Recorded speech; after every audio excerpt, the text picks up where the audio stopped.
വർഷങ്ങൾക്ക് മുമ്പ് ട്രിവാൻഡ്രം RCCയിൽ ട്രെയിനിയായിട്ട് സൈക്കോളജി ട്രെയിനിയായിട്ട് നിന്നൊരു പെൺകുട്ടി, പീഡിയാട്രി വാർഡിലും പാലിയേറ്റീവ് വാർഡിലും. അവൾ എന്തായിരുന്നു വന്നതെന്ന് ചോദിച്ചാൽ, അവൾക്ക് സ്വന്തമായിട്ട് ചിന്തകളൊന്നുമില്ല. അവളുടെ സമപ്രായക്കാരായ പെൺകുട്ടികളെ അപേക്ഷിച്ച് നോക്കിയാലും ലോകവിവരം അവൾക്കില്ല. കാരണം അവളെ അങ്ങനെയാണ് വളർത്തിക്കൊണ്ട് വന്നത്. അപ്പം അങ്ങനെ അവളുടെ മനസ്സിൽ അതിൻ്റെ ഇടയ്ക്ക് ഒരാളോടൊരു ഇഷ്ടം തോന്നുന്നു. അത് അവൾ അമ്മയോട് പറയുന്നു. അമ്മ അത് വേണ്ടാന്ന് പറയുന്നു. അപ്പോഴും അത് മറക്കുന്നു. പക്ഷേ ഒരുപാട് പൊട്ടത്തരങ്ങളും വായാടിത്തരങ്ങളും ഒക്കെ ഉള്ളൊരു പെൺകുട്ടി. സ്വപ്നലോകത്ത് ബാലഭാസ്കർ എന്ന് പറയുന്നതിൻ്റെ ഫീമെയിൽ വെർഷൻ. അപ്പം RCC നിന്നിരുന്ന ആ സമയത്ത് മറ്റാരോ പറഞ്ഞു കേട്ടൊരു കഥയുടെ ബേസിൽ അച്ഛനും അമ്മയും വന്നു അവളെ വഴക്ക് പറഞ്ഞു. എന്നിട്ട് അവളുടെ സുപ്പീരിയർ ആയിട്ടുള്ള ബന്ധു, ആ ബന്ധുവിനെ സത്യം പറഞ്ഞാൽ അവൾ കുറച്ച് നാളെ ആയിട്ടുള്ളൂ കണ്ടു തുടങ്ങിയിട്ടുള്ളത്. കാരണം അവൾ കുട്ടിക്കാലം മുഴുവൻ കാണുന്നത് ആ ബന്ധുവും അവളുടെ അച്ഛനും തമ്മിലുള്ള വാക്ക് തർക്കങ്ങളാണ്. വഴക്കല്ല, വാക്ക് തർക്കങ്ങളും. അങ്ങനെ അവൾക്ക് ഒരു അടുപ്പമൊന്നുമില്ല അവരോട്. പക്ഷെ അവരെ ഏൽപ്പിക്കുകയാണ്, ഇവൾക്ക് ഇങ്ങനൊരു സംഭവമുണ്ട്, സൂക്ഷിക്കണം. പക്ഷേ അവൾ നിന്നത് RCCയിൽ സൈക്കോളജിസ്റ്റ് ട്രെയിനിങ് ആയിട്ടാണ്. അവളുടെ അഭിമാനത്തിന് വല്ലാതെ മുറിവേറ്റു. വെറും 1.5 ആഴ്ച എന്ന് പറയാം, 1.5 ആഴ്ച പരിചയമുള്ള ആ യുവാവെന്ന് പറയാൻ പറ്റില്ല. കാരണം അവളും അദ്ദേഹവും തമ്മിൽ 1.5 വയസ്സിൻ്റെ വ്യത്യാസമേ ഉള്ളൂ. അപ്പം പെൺകുട്ടികളെക്കാളും പിറകോട്ടായിരിക്കുമല്ലോ ആൺകുട്ടികളുടെ ഒരു മാനസിക പക്വത. 1.5 ആഴ്ച കഷ്ടിച്ച് പരിചയമുള്ള ആ യുവാവുമായിട്ട് അവൾ വിവാഹം കഴിക്കണമെന്ന് നിർബന്ധം പിടിക്കുന്നു. അവളുടെ വാശിയായിരുന്നെങ്കിൽ അദ്ദേഹത്തിനും അദ്ദേഹത്തിൻ്റെതായ എന്തെങ്കിലും കാരണങ്ങളുണ്ടായിരുന്നിരിക്കാം. അങ്ങനെ ഒന്നുകിൽ അറേഞ്ച് മാരേജ് ആയിരിക്കണം, അല്ലെങ്കിൽ ലവ് മാരേജ് ആയിരിക്കണം. ഇത് രണ്ടുമല്ലാത്ത 2 പേര് ജീവിതം ആരംഭിച്ചു.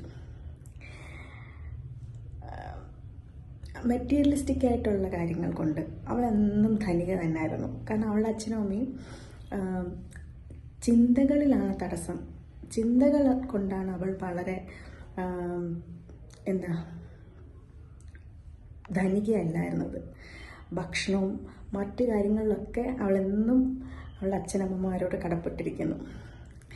ചിന്തകളും വ്യക്തിത്വവും കൊണ്ട് അവൾ വളരെ വളരെ വളരെ താഴെയായിരുന്നു. അതുകൊണ്ടായിരിക്കുമല്ലോ അങ്ങനെ ഒന്ന് പറഞ്ഞപ്പോഴത്തേക്കും എൻ്റെ ഇമേജ് പോയി. അവരത് RCCയിൽ മറ്റുള്ളവരോടൊക്കെ പറഞ്ഞു. അപ്പോൾ ഉണ്ടായൊരു വാശിയുടെ പുറത്ത് സ്വന്തം ജീവിതം വെച്ചാണ് കളിക്കുന്നതെന്നറിയാതെ എടുത്തു ചാടി ഒരു കല്യാണത്തിലെത്തി. അപ്പോൾ ബേസില്ല, നമ്മൾ പറയത്തില്ലേ ഒരു ടെസ്റ്റ് എഴുതാൻ പോകണമെങ്കിൽ ബേസ് വേണമെന്ന്, എന്നാലും പരീക്ഷ പാസ്സാവുള്ളൂ. അപ്പോൾ ബേസ് പോയി. പ്രണയവും ഇല്ല, അറേഞ്ച് മാരേജും അല്ല. അവളുടെ അച്ഛൻ അവൾക്ക് ഒരുപാട് പച്ചയ്ക്ക് പറഞ്ഞാൽ സ്ത്രീധനമൊക്കെ കൊടുത്ത് തന്നെ കെട്ടിച്ചു വിട്ടു. പക്ഷേ 2 പേര് തമ്മിൽ ഉണ്ടായിരുന്ന സൗഹൃദം കൂടി 20 വർഷം കഴിഞ്ഞപ്പോഴത്തേക്ക് നഷ്ടപ്പെട്ടു. അവൾ ദാമ്പത്യത്തിൽ നിന്ന് പടിയിറങ്ങി, കൂടി ഒരു കുഞ്ഞുണ്ടായിരുന്നു. ഇതാണ് ചുരുക്കം. ഞാൻ എപ്പോഴും എൻ്റെ അടുത്ത് ഇത് ആരുടെ കഥയാണെന്ന് കേൾക്കുന്നവർക്ക് മനസ്സിലായി കാണുമല്ലോ. ഞാൻ എപ്പോഴും എൻ്റെ അടുത്ത് വരുന്ന പാരൻസിനോട് പറയാറുണ്ട്, അന്നൊരു കൗൺസിലർ ഇല്ലായിരുന്നു, സൈക്കോളജിസ്റ്റ് ഇല്ലായിരുന്നു. നിങ്ങളൊരിക്കലും കുട്ടികളെ ബന്ധുക്കളുടെ മുമ്പിൽ വെച്ച് അല്ലെങ്കിൽ ബന്ധുക്കളുടെ ഇടയിൽ ഇട്ട് കൊടുത്ത് അവരുടെ അഭിമാനത്തെ, എല്ലാവർക്കും ഉണ്ട് ഈഗോയും അഭിമാനവും ഒക്കെ, ഇല്ലാതാക്കാൻ ശ്രമിക്കരുത്. കാരണം അവരുടെ പ്രായം അതാണ്, ചോരത്തിളപ്പിൻ്റെ ഇതാണ്, എടുത്തുചാട്ടം ഭയങ്കരമായിരിക്കും. പിന്നെ ആ ഒരു ബേസ് പോയി കഴിഞ്ഞാൽ ജീവിതത്തിൽ പിന്നെ നമുക്ക് പലതും തുടരെ നഷ്ടപ്പെട്ടുകൊണ്ടിരിക്കും. അപ്പുറത്തെ സൈഡിൽ നിൽക്കുന്ന ആളെ കുറ്റം പറഞ്ഞിട്ട് ഒരു കാര്യമില്ല. അവനവൻ്റെ കയ്യിലിരിപ്പാണ്, താൻ കുഴിച്ച കുഴിയാണ്.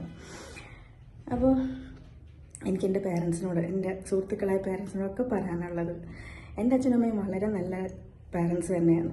പക്ഷെ അവരുടെ കാലഘട്ടം, അവരെ സംബന്ധിച്ചോളം മകളെക്കുറിച്ച് ഇങ്ങനെ ഒരു ഇത് കേൾക്കുമ്പോൾ അവർ ഇവർക്ക് ഇങ്ങനെ ഉണ്ട്, ഒന്ന് നോക്കിക്കോണേ എന്ന് പറയാനുള്ള ലോക പക്വതയായിരിക്കും ഒരു പക്ഷേ. അവരുടെ പക്വതയെന്നല്ല, അവരത്ര നല്ലൊരു മനസ്സിൻ്റെ ഉടമകളായതുകൊണ്ടായിരിക്കും. പക്ഷേ കുരുത്തം കെട്ട ഞാൻ അങ്ങനെ അല്ലല്ലോ. അപ്പം ബേസ് പോയി, എൻ്റെ ഫാമിലി ലൈഫിൻ്റെ ബേസ് പോയി. പിന്നെ അതങ്ങോട്ട് ശരിയായി വരത്തില്ല. അപ്പം നമ്മൾ കുട്ടികൾ അങ്ങനെ നമുക്കിഷ്ടമില്ലാത്തൊരു ബന്ധത്തിലാണെന്ന് നിങ്ങൾക്ക് സംശയമെങ്കിലും തോന്നുവാണെങ്കിൽ ഒരു പ്രൊഫഷണലിനെ സമീപിക്കുക കുട്ടികളുമായിട്ട്. ഒരിക്കലും റിലേറ്റീവ്സിൻ്റെ ഇടയിലിട്ട് നാണം കെടുത്തരുത്. അല്ലെങ്കിലും അവർ ശാന്തമായിട്ട് സമാധാനമായിട്ട് കൈകാര്യം ചെയ്യാൻ പറ്റുന്ന റിലേറ്റീവായിരിക്കണം. കാരണം ഞാനൊരു കുഞ്ഞാടായിരുന്നു സത്യം. അഹങ്കാരിയായ, തന്നിഷ്ടക്കാരിയായ, മനസ്സിൽ മാത്രം എന്നും കൂടെ പറയണം, പുറമേ ഞാനൊരു കുഞ്ഞാട് തന്നെയായിരുന്നു. ഉള്ളിൻ്റെ ഉള്ളിൽ ഒരുപാട് തന്നിഷ്ടങ്ങളും കുരുത്തക്കേടുകളും ഒക്കെ ഉണ്ടെങ്കിലും അതൊന്നും പുറത്ത് കാണിക്കാതാണ് ഞാൻ വളർന്നത്, അല്ലെങ്കിൽ എന്നെ വളർത്തിയത്. അപ്പോൾ ഇങ്ങനൊരു മോട്ടിവേഷണൽ വീഡിയോ വേറെ ആരും ഇടുമെന്ന് തോന്നുന്നില്ല. എനിക്കിടാൻ നാണമൊന്നും തോന്നില്ല. കാരണം ഇതൊരു നടന്ന കഥയല്ലേ, അത് പറയുന്നത് എന്തിനാ നാണിക്കുന്നത്?